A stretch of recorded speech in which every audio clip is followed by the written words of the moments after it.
Yo lo primero, se lo hago como parte de... Ajá, fíjate, estamos hablando de las rectificaciones. Sí, fíjate, hay un caso histórico muy interesante. Se divide Acción Democrática en 1967, se presenta en las elecciones del 68 el maestro Prieto Figueroa, funda un partido, el MEP. El tolete electoral se dividió en 4 partes iguales, o sea que si no se hubiesen dividido, Acción Democrática tenía más de la mitad de la votación. Perdieron las elecciones frente a una cuarta parte, que era la votación de Caldera. ¿Y a qué se dedicó Carlos Andrés Pérez de 1969 a 1973? A recuperar al MEP en buena medida. Cuando tú ves las cifras, Pérez gana las elecciones frente a Lorenzo Fernández. ¿Y qué pasó con los 900.000 votos de Prieto y el MEP? Se redujeron a su cuarta parte, y eso los recupera Pérez. Porque se nos olvida que en la política venezolana ha habido grandes heridas, pero grandes sanaciones también. Caldera con la política de pacificación. Por ejemplo, cualquiera que no entienda la política dice, ¿cómo es posible que Teodoro Petkov haya sido ministro de Cordiplán de Caldera? Bueno, esa es la vida política. Colombia pasa esto todos los días prácticamente, ¿no?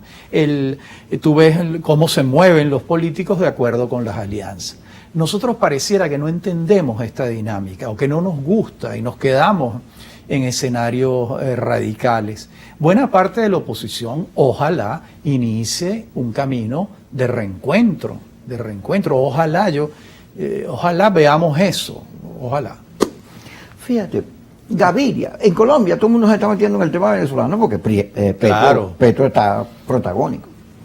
Hasta Duque empezó a decir unas cosas que yo decía, Dios mío. Bueno, la misma posición radical que no pasó nada con ella. Que además a Duque le costó que nadie lo quisiera, pero al final no pudo ni reelegirse.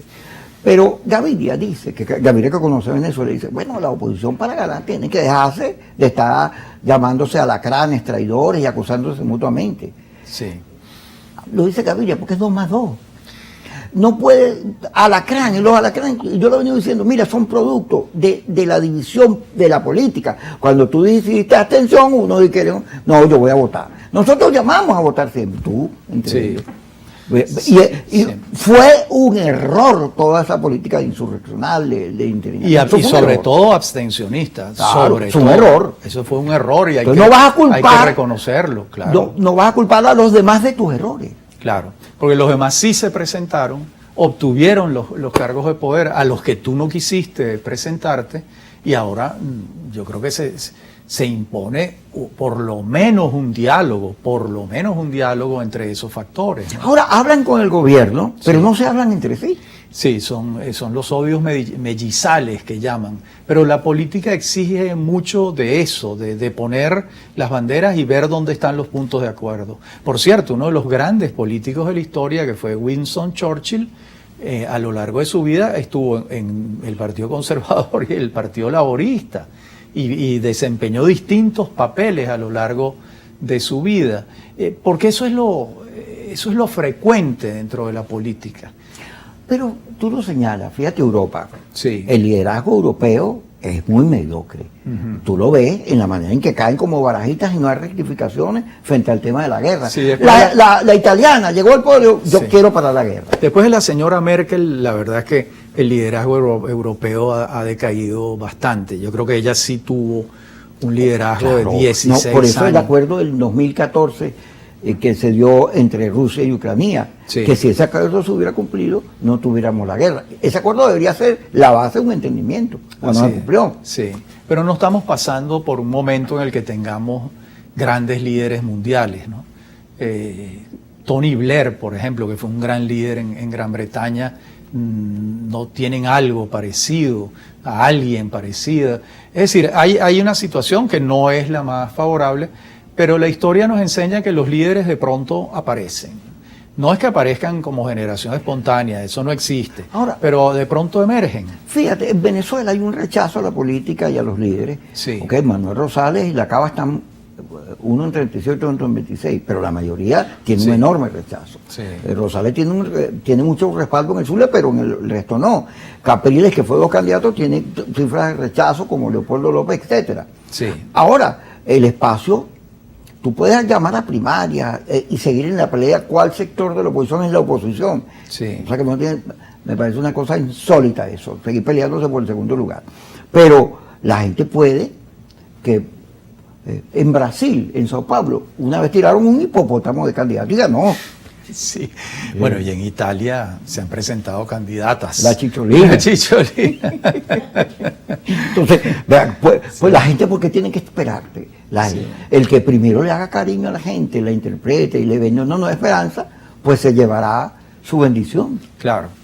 Bueno, en todo caso, este mecanismo de las elecciones primarias de un sector importante de la oposición, no digo que sea toda la oposición, porque no lo es, pero es un sector importante de la oposición.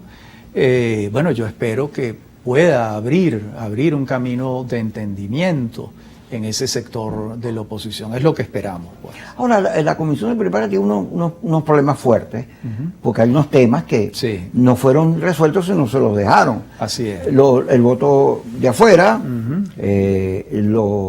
la judicialización, la exclusión de Los inhabilitados. los Pero, inhabilitados pero eso entiendo. y el CNE. Eso, sí, fíjate, los inhabilitados entiendo que está en la discusión en México, forma parte del diálogo en México que entiendo yo que se debe reanudar en cualquier momento, ¿no? El tema de Guaidó pareciera ser la tranca ahí, porque los americanos quieren que Guaidó recupere para ser candidato, pero hay sectores en el gobierno que dicen, Guaidó, pero ese tipo casi, ¿cómo nos vamos a perdonar? Sí, bueno, no sé porque no conozco esas negociaciones. Y en cuanto al CNE, bueno, yo tengo el recuerdo de que en las elecciones del 2012 de la oposición, ¿te acuerdas? Aquellas que ganó Capriles, se hicieron con el CNE. Eso ya pasó, ¿no? Y lo judicializado. Este tema de acción democrática, que en Ramos de Hernández no se puede sentar en ningún lado, entonces eso aparece también ahí en el reglamento. Sí. Ojalá se imponga el diálogo. Es lo primero, ¿no? Sentarse a dialogar si es que eso es posible. A veces, históricamente, eso no es posible.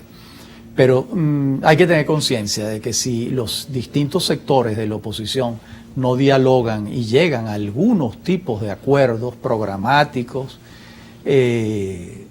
presentarse la oposición desunida a las elecciones del 2024, pues no es la mejor condición. De eso estamos claros todos, ¿no? Gracias. Yo creo que todo tiene su costo, ¿no? Así es. Sí. Y todo tiene su final. La oposición tiene que salirse de las culpas para entrar a hablarle al país. Bueno, pero a reencontrarse con el país. por otra parte, hay que celebrar que prácticamente toda la oposición, está hablando del camino electoral. Eso es la gran celebración. Esa es la gran Espero celebración. aunque hay algunos que tú lo ves como que a Leopoldo como el que camino electoral todavía no lo convenció. Pero ese es el único camino. Ese es. Del Gracias. que no hemos debido salirnos nunca. Así es. Gracias, Rafael. Sí. Gracias a todos ustedes. A la 1 y a las 10, Kikosis por Globovisión.